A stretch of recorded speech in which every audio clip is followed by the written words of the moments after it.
Hello friends, welcome to exit market. I hope आप लोग बहुत ही अच्छे होंगे। आज मैं लेके आया हूँ कुछ क्वालिटी स्टॉक जो कि आने वाले हफ्ते में एक अच्छा पैसा बना के चल सकते हैं। जिस तरह से निफ्टी और बैंक निफ्टी में लोअर लेवल डिफेंड कर रहे हैं, we can expect more upside. और फ्राइडे सेशन में जिस तरह से एफआईएस की खरीदारी आई है, मेरा मानना है वो खरीदारी कंटिन्यू हो सकती है। ऐसी सिचुएशन में हमें कुछ क्वालिटी स्टॉक्स पे नजर रखनी चाहिए जिसमें एक तगड़ा मुनाफा हमें बनता हुआ दिख सकता है। आज मैं वो स्टॉक्स लेके आया हूँ जो कि ब्रेकआउट दे चुके हैं या ब्रेकआउट देने वाले हैं। कुछ तो स्टॉक अपने 20 डेमा के ऊपर सस्टेन भी कर रहे हैं और एक अच्छा वॉल्यूम भी इंडिकेट कर रहे हैं। एक तरह से एक फ्रेश बाइंग स्ट्रेंथ अब उन क्वालिटी स्टॉक्स में आती दिख रही है। तो शुरुआत करता हूं सबसे पहले स्टॉक से, जो कि है एक्सिस बैंक। देखा जाए तो बैंकिंग स्टॉक्स में काफी कमजोरी देखने को मिली, बट जिस तरह से इस हफ्ते में जिस तरह का बॉटम क्रिएट हुआ है बैंकिंग सेक्टर्स में, मेरा मानना है यहाँ से एक अच्छी रिकवरी अब बन सकती है। उसमें से ही एक्सिस बैंक भी है जिसने कहीं ना कहीं 985 के लेवल से बॉटम बनाया है और 1000 का लेवल जो कि सबसे बड़ा कॉलेटर का जोन था उसके ऊपर अब ब्रेकआउट देता हुआ दिख रहा है। यहां तक कि फ्राइडे सेशन में स्टॉक ने अपने 10 और 20 डेमा का भी ब्रेकआउट कंफर्म कर दिया है। मेरा मानना है स्टॉक अगर 1005 के आसपास अगर मिलता है तो खरीदारी करनी चाहिए और स्टॉप लॉस कहीं ना कहीं 995 के लेवल, मतलब फ्राइडे के लोस के नीचे लगा के रखना चाहिए। बाकी टारगेट्स जो रहेंगे 1015 से लेकर के 1025 के रह सकते हैं। देखा जाए तो एक बेयरिश गैप कहीं कि 17 नवंबर का पेंडिंग रह गया था जो कि फिलअप होता हुआ दिख सकता है। तो स्टॉक को अपने रडार में रखें। और दूसरा स्टॉक जो मुझे पसंद आ रहा है वो है Maruti Suzuki. Yes, auto stocks में भी कहीं ना कहीं मेरा मानना है खरीदारी देखने को मिल सकती है। हालांकि स्टॉक ने फ्राइडे सेशन में थोड़ा रिजेक्शन जरूर दिया, बट जिस तरह का सेटलमेंट देखने को मिला 10,515 के आसपास, वी कैन एक्सपेक्ट कि यस अभी भी इसमें उम्मीद है एक अच्छी खासी अपसाइड की। एंड डेफिनेटली यहाँ पे बस एक लेवल का ब्रेकआउट कंफर्म होना है, वो है 1550 का लेवल। अगर ये लेवल निकल जाता है तो काफी अच्छी तेजी बन सकती है। मूविंग एवरेज के तौर पे देखा जाए तो अभी भी स्टॉक अपने 20 डेमा के ऊपर है। यस, डेफिनेटली क्लोजिंग में जरूर इसने 10,460 का लो लगाया है। हालांकि वहीं पे इसका 20 डेमा भी और वहीं से स्टॉक रिकवर करके सेटल आउट होकर के 10,515 के लेवल्स पे क्लोज हुआ है। तो स्टॉक पे नजर रखिए। स्टॉक अगर 10,550 के ऊपर निकले तो खरीदारी करके चल सकते हैं। इसमें जो मैं पहला टारगेट जो एक्सपेक्ट कर रहा हूं वो इसी हफ्ते का हाई 10,600 जो कि नेक्स्ट क्वार्टर का लेवल है, और सेकंड टारगेट जो बन सकता है वो 10,600 665 का बन सकता है, जो कि हमारे ऑलमोस्ट 30 अक्टूबर के हाईज हैं। तो वहां तक की अपसाइड ब्रेक आउट की जा सकती है और स्टॉप लॉस जो मेंटेन किया जा सकता है वो 10,500 के लेवल पे मेंटेन किया जा सकता है। तो स्टॉक को राडार में रखें। स्टॉक अभी भी 20 डेमा के ऊपर ट्रेड कर रहा है। वॉल्यूम के तौर पे देख लिया जाए तो वॉल्यूम में फिलहाल कोई प्रॉब्लम नहीं है। लोअर लेवल से एक अच्छी रिकवरी वॉल्यूम्स में भी देखने को मिली है। सो यस, डेफिनेटली स्टॉक को भी अपने राडार पे आप रख के चल सकते हैं। दूसरा स्टॉक है फिनोलेक्स केबल। देखा जाए तो स्टॉक एक रेंज के अंदर ट्रेड कर रहा है, बट जिस तरह से हमने लोअर लेवल डिफेंड कर रहा है, मेरा मानना है यहाँ पे भी एक अच्छा खासा ब्रेकआउट आ सकता है। देखा जाए तो स्टॉक अपने 20 डिमा पे रिजेक्शन देता हुआ दिख रहा है। हालांकि जो बाइंग लेवल है वो 932 का लेवल है। तो अगर 932 का लेवल का अगर ब्रेकआउट कंफर्म हो तो बाई करके चल सकते हैं और एक स्टॉप लॉस कहीं कि 920 पे के लेवल्स पे लगा कर रखना चाहिए, जो कि फ्राइडे के एक तरह से एवरेज लोस कह सकते हैं। बाकी जो टारगेट्स मैं एक्सपेक्ट कर रहा हूँ वो कहीं ना कहीं 950 से लेकर के 960 के एक्सपेक्ट कर रहा हूँ, जो कि कहीं ना कहीं हमारे 9 नवंबर के हाईज हैं। तो वहां तक की अपसाइड स्टॉक में अब देखने को मिल सकती है। हालांकि अगर मैं यहाँ पे शॉर्ट टर्म की बेसिस पे बात करूं तो स्टॉक 987 के लेवल्स भी दिखा सकता है, जो कि हमारे यानी कि 17 अक्टूबर के हाईज हैं। तो वहां तक की अपसाइड स्टॉक में देखने को मिल सकती है। हालांकि मैं ऐसे स्टॉक्स लेके भी आया हूं जिनमें आप एक ब्रेकआउट पकड़ पाओ और उसको प्ले भी कर पाओ, है ना। तो जो चलने वाले हैं, जो चल सकते हैं, उन पे भी बात करना जरूरी है ना। तो ये स्टॉक भी उनमें से एक है। नेक्स्ट स्टॉक जो मुझे पसंद आ रहा है वो है star health care. Yes, definitely stock में एक बड़ी गिरावट आई थी और स्टॉक ने एक अच्छा बॉटम क्रिएट किया है और इसको मुझे लगता है 1 घंटे के टाइम फ्रेम में देखना चाहिए। और अगर आप ध्यान से देखो तो स्टॉक में एक फॉलिंग ट्रेंड लाइन भी देखने को मिल रही है, जिसका रेफरेंस 8 सितंबर के हाई से ले रखा है और इसी ट्रेंड लाइन पे मल्टीपल टाइम हमें रिजेक्शन देखने को मिला है। बट इस स्टॉक ने फ्राइडे सेशन में इस ट्रेंड लाइन का ब्रेकआउट कंफर्म किया।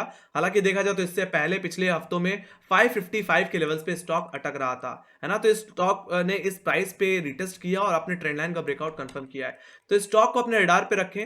हालांकि इसमें कोई भी डिप अगर मिल जाती है 560 के करीब तो उसको खरीदारी में रखा जा सकता है और एक स्टॉप लॉस कहीं कि 545 पे लगा देना चाहिए। बाकी जो मैं टारगेट एक्सपेक्ट कर रहा हूं वो कहीं ना 600 तक के ऑलमोस्ट ऑलमोस्ट, जो कि हमारे कहीं कि अक्टूबर सीरीज की हाईज हैं। तो वहां तक की स्विंग कहीं ना कहीं स्टार हेल्थ केयर में देखने को मिल सकती है। बाकी मूविंग एवरेजेस के तौर पे देखा जाए तो स्टॉक ने अपने 10 और 20 डे एक्सपोनेंशियल मूविंग एवरेज का ब्रेकआउट कंफर्म कर दिया है।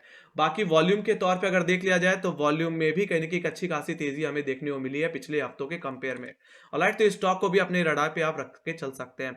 नेक्स्ट स्टॉक जो मुझे पसंद आ रहा है वो है मसगांव डॉक। ये स्टॉक ब्रेकआउट देने वाला है।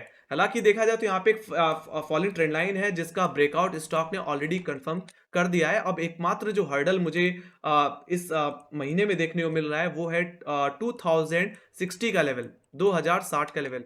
और इस स्टॉक अगर इस भाव का अगर ब्रेकआउट कंफर्म करता है तो खरीदारी में ले सकते हैं, मतलब 2060 के ऊपर खरीद सकते हैं और स्टॉक को प्ले कर सकते हैं। यानी कि जो हमने जो एवरेज हाइज देखे हैं कहीं ना कहीं सितंबर और अक्टूबर में तो वो कहीं ना कहीं देखने को मिल सकते हैं। तो 2200 से लेकर के 2240 तक की अपसाइड स्टॉक में जनरेट होती हुई मुझे दिख सकती है। बाकी स्टॉप लॉस जो मेंटेन करके रखना चाहिए वो कहीं ना कहीं 2000 के लेवल्स पे मेंटेन करके रखना चाहिए। बाकी मूविंग एवरेजेस के तौर पे देख लिया जाए तो स्टॉक अपने सारे मूविंग एवरेज के ऊपर ही सस्टेन करता हुआ दिख रहा है। बाकी देखा जाए वॉल्यूम के तौर पे तो पिछले दिनों के कंपेयर में वॉल्यूम बढ़ते हुए ही दिख रहे हैं, तो इससे हम एक्सपेक्ट कर सकते हैं कि इसमें एक अच्छा बाइंग वॉल्यूम कहीं कि आता हुआ दिख रहा है। तो स्टॉक को रडार में रखें, 2060 के ऊपर निकले तो बाई कर सकते हैं आप।